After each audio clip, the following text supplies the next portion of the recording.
Welcome to my YouTube channel. Today my topic is Industrial Revolution, Sanati Inqilab. Industrial Revolution began when agricultural societies become more industrialized and urban. सनअती इनकलाब तब शुरू होता है जब हमारी जो एग्रीकल्चरल सोसाइटीज थी वो बहुत ज्यादा इंडस्ट्रियलाइज हो गई और शिफ्टेड हो गई अर्बन में, टाउन्स में, सिटीज में. It was the transitional to new manufacturing process in Great Britain, continental Europe, and the United States that permanently changed the society. Industrial Revolution था वो ट्रांजिशन थी, न्यू मैन्युफैक्चरिंग प्रोसेस, नया process. कौन सा? जो start हुआ पहले यूके में इंडस्ट्रियल रिवॉल्यूशन का स्टार्ट होगा, उसके बाद यूरोप से होके यूनाइटेड स्टेट्स से, और यूनाइटेड स्टेट्स से सारी दुनिया में स्प्रेड हो गया और उसने सोसाइटी को चेंज कर दिया. Industrial revolution radically change the human life. जब सनअती इनकलाब आया तो हम पहले काम घरों में करते थे, थोड़े आदमी होते थे उधर. उसमें क्या हुआ कि जब हमने फैक्ट्रीज में काम किया, इंडस्ट्रीज में काम किया, तब हमारी लाइफ का जो लिविंग स्टैंडर्ड था, जो कम्युनिकेशन स्टाइल था, उठना बैठना था, उस पर, उसकी लाइफ, ह्यूमन की लाइफ पर इंडस्ट्रियल रिवॉल्यूशन ने बहुत रेडिकल इम्पैक्ट छोड़ा. More creations in last 250 plus years than previous 2500 plus years of known human history. ये जो हमारे 250 ईयर्स है, इसमें बहुत सी न्यू इजादात हो गई थी पिछले 2050 ईयर्स से ज्यादा, क्योंकि वो ड्यू टू इंडस्ट्रियल रिवॉल्यूशन, सनअती इनकलाब की वजह से हमारे जो ये 2 सदियों से ऊपर जो हमारे यहाँ इजादात न्यू आई है, मशीन सिस्टम आ गया, type technological point of view बहुत बड़ी हमारे यहाँ प्रोग्रेस एंड डेवलपमेंट हुई है. ये जो भी हुई है ड्यू टू इंडस्ट्रियल रिवॉल्यूशन. उसमें क्या है कि industrial revolution started 1850 in the United kingdom and USA. मैंने पहले भी बात की कि ये 1720 से स्टार्ट हो गया और ये डिफरेंट सेशंस हैं कि उसमें ये इंडस्ट्रियल रिवॉल्यूशन ने अपना काम अच्छे तरीके से, पहले किसने किया?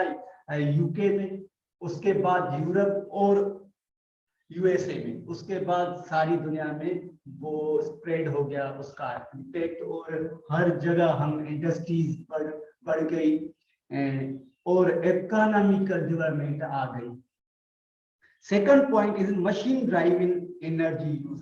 पहले हम घरों में काम करते थे तो उसमें सिंपल से टूल्स होते थे, मगर जब इंडस्ट्रीज आ गई, इंडस्ट्रियल रिवॉल्यूशन, सनअती इनकलाब आ गया, तो उसमें क्या हुआ कि मशीन सिस्टम आ गया. जब मशीन, तो प्रोडक्शन बढ़ गई तो हमें एम्प्लॉइज भी बहुत चाहिए, एम्प्लॉइज की वजह से हमें कम्युनिकेशन स्टाइल चाहिए, उनको सही तरीके से मैनेज करने के लिए भी चाहिए.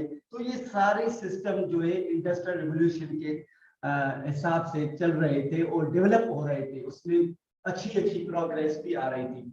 Development of factory with large number of changes which were as follows. Factory system जैसे ही आ गया तो उसमें क्या हुआ कि the workplace introduced in factories from decentralized to centralized location. एक अच्छी लोकेशन पे, ऑर्गेनाइज्ड वे पे काम को फैक्ट्रीज में काम कर लिया गया, मैन्युफैक्चरिंग सिस्टम को भी सही तरीके से बना दिया गया, और production method from manual to machine.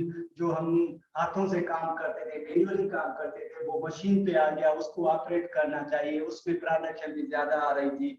और work force system shifted from original place to working place. जो पहले जिधर काम करते थे तो उधर से हम वर्किंग में आ गए, जिधर फैक्ट्रीज इंडस्ट्रीज सेंटर्स बन रहे थे तो उस जगह आदमी जो भी एम्प्लॉइज काम कर रहे थे उधर शिफ्ट हो गए। उनको सेंट्रलाइज्ड वे से, ऑर्गेनाइज्ड वे से उनको सही तरीके से हैंडल किया जा रहा था, ऐसे प्रोडक्शन बढ़ रही थी और जो भी सिस्टम था ह्यूमन लाइफ का वो भी डेवलपमेंट हो रही थी सारी दुनिया में आहिस्ता आहिस्ता। और unskilled workers needed training to operate the machinery, और जिसको मशीन सिस्टम जो भी था ऑपरेट नहीं करना आता था तो वो ट्रेनिंग देते थे कि सही तरीके से ये मशीन को ऑपरेट करें, चलाएं और हमें प्रोडक्शन बहुत सी सारी अच्छे तरीके से दे। और उसके बाद workers communication through the number of levels.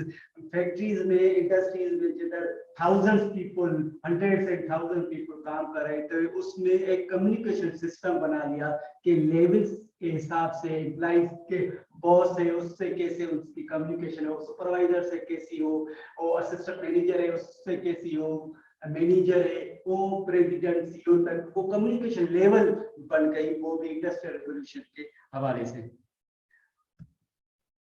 और इंडस्ट्रियल रिवॉल्यूशन में जो चीजें आ गई तो in order to manage workers in factory system of industrial revolution the following 3 steps was introduce such as, जब थाउजेंड्स पीपल और हंड्रेड्स पीपल एक जगह काम करेंगे तो उधर रिक्रूटमेंट सिस्टम, कैसे आदमी को रिक्रूट किया जाए, कैसे आदमियों को एम्प्लॉइज को हायर किया जाए, वो एक सिस्टम बन गया, वो साइंटिफिक सिस्टम बन गया। एडवर्टाइज हो गए, एडवर्टाइज के बाद जो टेस्ट हुई, एप्टीट्यूड टेस्ट उनसे ली गई, उसके बाद उनको सिलेक्ट किया, तो इस हिसाब से एक अच्छे तरीके से proper recruitment system industrial revolution की वजह से आना शुरू हो गया। और वर्किंग ट्रेनिंग्स जो जिस एम्प्लॉइज को काम सही नहीं आ रहा था या जो फ्रेश एम्प्लॉइज होते थे उनको ट्रेनिंग देना शुरू कर लिया। और वर्क कंट्रोल, कैसे सही काम करना है, कौन से पॉलिसीज है, कौन से स्टैंडर्ड्स है, ये सारा कुछ भी इंडस्ट्रियल रिवॉल्यूशन का तरीकेकार था। और इंडस्ट्रियल रिवॉल्यूशन आज तक जो भी हमारे यहाँ टेक्नोलॉजिकल बेस्ड डेवलपमेंट हो रही है वो भी इंडस्ट्रियल रिवॉल्यूशन की वजह से है। तो लाइफ में, सोसाइटी में, दुनिया में जो भी इम्पैक्ट है, पॉजिटिव डेवलपमेंट हो रही है वो इंडस्ट्रियल रिवॉल्यूशन की वजह से है और इम्पोर्टेंस है हमारे लिए। Thanks for watching my video.